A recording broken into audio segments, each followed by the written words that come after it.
Hi everyone, thanks for having me.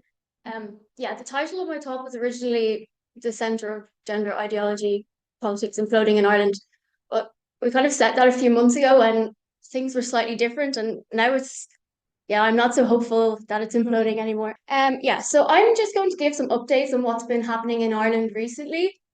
So, as I'm sure a lot of you know, it's really hard to be a feminist in Ireland. Despite the country positioning itself as a leader in everything progressive, we like legalized self ID overnight in 2015. We've gone from being like super conservative to super progressive in a very short space of time. Um, we have little or to no political or media representation as feminists in Ireland. In fact, in 2020, that was when gender critical and radical feminist groups first started popping up in Ireland. Um, Very soon after that, an open letter was penned, and it was signed by most NGOs for women and human rights, including Amnesty International. And that was basically targeted at a few gender critical and radical feminist groups in Ireland. And it called on the media and politicians to no longer provide legitimate representation to women with gender critical beliefs. And that letter seems to have worked. Like since then, you can count on one hand the number of times gender critical or radical feminist perspectives have been robustly covered in mainstream media. We also have the impending hate crime legislation, which will not only criminalize speech and thoughts critical of gender ideology and tweets and anything online, but it will also criminalize the possession of hateful materials, which of course will include any sort of book or any radical feminist leaflet, I don't know, anything I can think of. We did have a brief hint of hope in March when the country overwhelmingly voted to keep the words mother and woman in our constitution.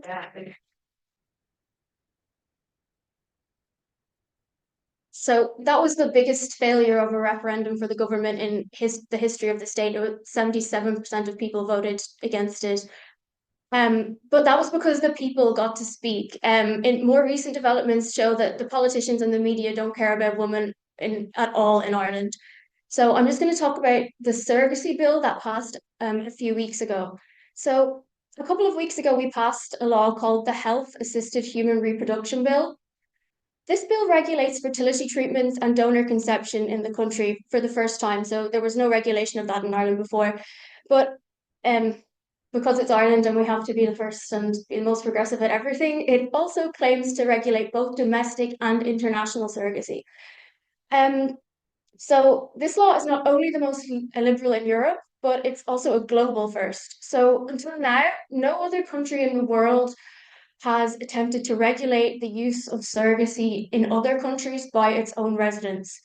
So this bill in effect will allow Irish couples and single men to travel to any country to commission a surrogate, provided that they show evidence that the arrangement has no commercial element. The government claims that this will ensure there's no exploitation occurring, but obviously this claim is just ridiculous. The Irish government can't control how surrogates and babies are treated outside of Ireland. The bill also allows reasonable expenses to be paid to the surrogate, which can run into the tens of thousands and include like a clothing allowance, a housekeeper, all the sort of stuff that like you don't have during pregnancy. That's not a normal expense for pregnancy. And of course, the clinics and the agencies overseas will also profit. And the entire surrogacy industry is just built on exploitation. We know this. So this bill, like the referendum we had earlier this year, had huge cross-party support. There was essentially no opposition. We don't really have proper left or right parties in Ireland. Everyone's kind of just in the middle. And the government proposed it and everyone supported it. And it passed through the Dáil, which is our lower house, so our parliament, with no debate, or our House of Commons, with no debate and no vote.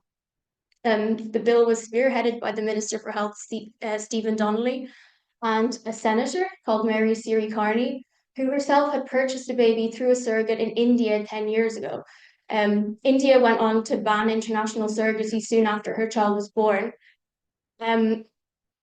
Yeah, so along with having the support of both the government and opposition parties, a number of advocacy groups for commissioning parents and powerful NGOs like LGBT Ireland supported the bill.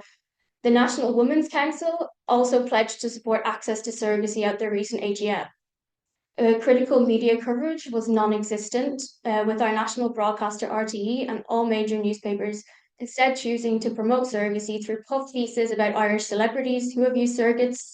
The most famous one is Brian Dowling, who won Big Brother. He uses his sister as a surrogate. She's having her second child for him, and she also lives with him and his husband as live-in nanny to her own child. It's ridiculous. They choose to only focus on celebrities who have used surrogates or focus just on the infertility issues of the commissioning parents. To the Irish media, it's as if the women and children in surrogacy don't even exist. So then in the Shannon, which is our upper house, luckily there were 2 senators out of 60 who were totally opposed to surrogacy. They were really brilliant. They worked with all the feminist groups and they took on all of our suggestions and they put forward so many amendments and fought really hard in what was an incredibly vitriolic debate. They were accused of bigotry and wanting to control women's bodies for opposing surrogacy.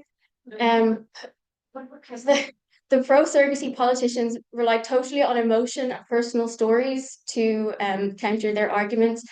There were even commissioning parents and babies born through surrogacy watching the debate in the gallery, so you could hear crying and babbling the entire time. So it was and then anytime one of the senators that was opposing surrogacy would make a point, they'd say, "Oh, there's children here that were born that way." Totally, it was just disgusting. Every single amendment put forward by the senators Sharon Keoghan and Rhoda Mullen were rejected by the Minister for Health, Stephen Donnelly, with little to no discussion. There were dozens of amendments, but I'm just going to highlight 3 of the most shocking ones to show what sort of bill this is. The first one was an amendment that would prohibit a person who abandons a child born through surrogacy from entering into surrogacy services again. So this amendment proposed that a person who contravenes this would receive a fine or a prison sentence. It's not uncommon for babies to be abandoned by commissioning parents. They're usually left with their impoverished birth mothers to raise them. And it's also estimated that 50% of babies in Ukrainian orphanages are abandoned babies from surrogacy arrangements.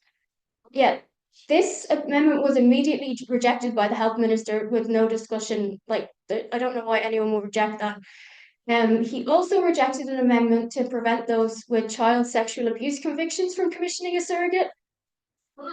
There have been a number of high-profile cases worldwide whereby child sexual offenders have gained access to children via surrogacy and gone on to abuse them. Exclusion of people who harm children from accessing surrogacy should be a basic tenet in any piece of legislation that seeks to regulate surrogacy, as this bill claims to. There was absolutely no reason for this amendment to be rejected either.